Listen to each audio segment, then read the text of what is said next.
Hi అండి, నమస్తే. నేను మీ భార్గవి. వెల్కమ్ బ్యాక్ టు అమ్మ చేతి వంట. ఈరోజు వీడియోలో ఒక సింపుల్ స్నాక్ రెసిపీని చూపించబోతున్నానండి. పిల్లలు స్నాక్స్ కావాలని గోల్ చేసినప్పుడు సింపుల్గా క్విక్గా చేసుకునే రెసిపీ అనమాట ఇది. ఇందులో మెయిన్గా ఒక్క ఇంగ్రీడియంట్ మీ ఇంట్లో ఉంటే చిటికెలో స్నాక్స్ చేసి పిల్లలకి సర్వ్ చేసేయచ్చు. ఇది వచ్చేసి పాస్తా కుర్కురే అండి. సో కుర్కురేని బయట కొనకుండానే చక్కగా అదే టేస్ట్తో ఇంట్లో చాలా ఈజీగా చేసేసి తినేసేయచ్చు అనమాట. సో లేట్ చేయకుండా పాస్తా కుర్కురేని ఎలా చేసుకోవాలో చూసేద్దాం.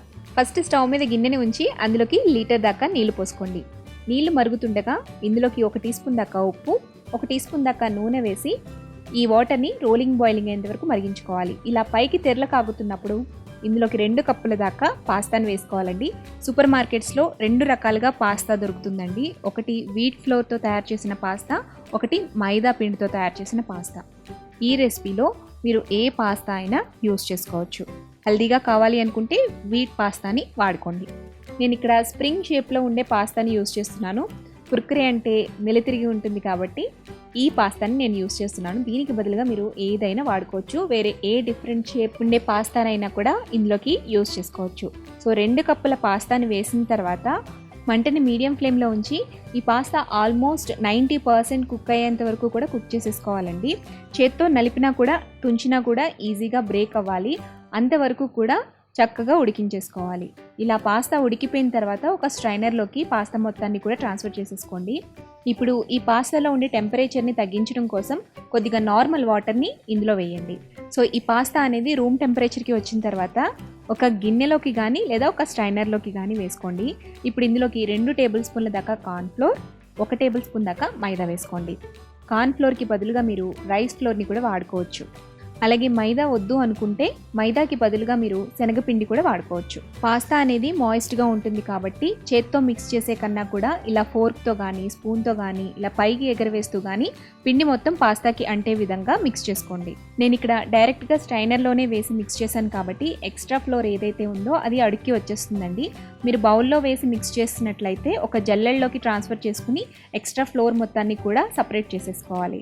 ఇప్పుడు ఈ పాస్తాని మనం డీప్ ఫ్రై చేసుకోవాలండి. డీప్ ఫ్రై చేసుకోవడానికి మందంగా ఉండే కడాయిలోకి నూనెను వేసుకొని నూనెని మీడియం హీట్లో పెట్టుకొని హీట్ చేసుకోండి. నూనె హీట్ అయిన తర్వాత ఆయిల్కి పట్టే విధంగా కొద్దిగా పాస్తాను వేసుకుంటూ ఫ్రై చేసుకోండి. ఈ పాస్తా వేగడానికి టైం ఎక్కువే తీసుకుంటుందండి. సో మీడియం ఫ్లేమ్లోనే ఉంచి నిదానంగా ఫ్రై చేసుకోండి.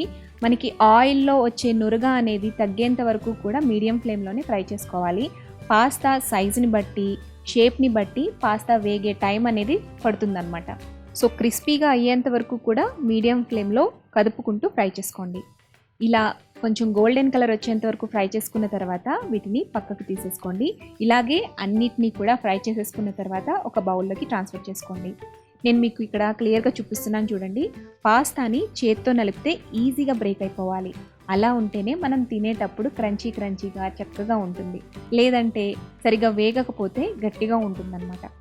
ఇలా అన్నిటినీ కూడా ఫ్రై చేసేసుకుని బౌల్లోకి ట్రాన్స్ఫర్ చేసేసుకున్న తర్వాత ఇవి వేడిగా ఉన్నప్పుడే ఇందులోకి రుచికి సరిపడా ఉప్పు, 2 టీ స్పూన్ల దాకా కారం వేసి ఒకసారి మిక్స్ చేసుకోండి.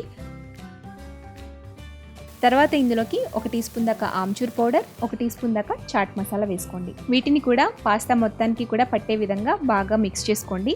ఇలా మిక్స్ చేసుకున్న పాస్తాని ఎయిటెడ్ బాక్స్లో స్టోర్ చేసుకుంటే కనీసం 15 డేస్ పాటు ఫ్రెష్గా తినేసేయచ్చు. అంతేనండి, కుర్కురే పాస్తా చాలా క్విక్గా ఈజీగా చేసుకోవచ్చు కదా. సో ఇంట్లో స్నాక్స్ ఏమీ లేనప్పుడు పిల్లలు కానీ పెద్దవాళ్ళు కానీ ఇష్టంగా కారంగా తినాలి అనుకుంటే ఇలా సింపుల్గా చేసేసి పెట్టేసేయండి. చాలా ఇష్టంగా తింటారు. సో ఈ పాస్తా కుర్కురేని మీరు డెఫినెట్గా ట్రై చేయండి. ఇలా ట్రై చేశాక మీకు ఎలా వచ్చిందో నాతో షేర్ చేసుకోవడం మర్చిపోవద్దు.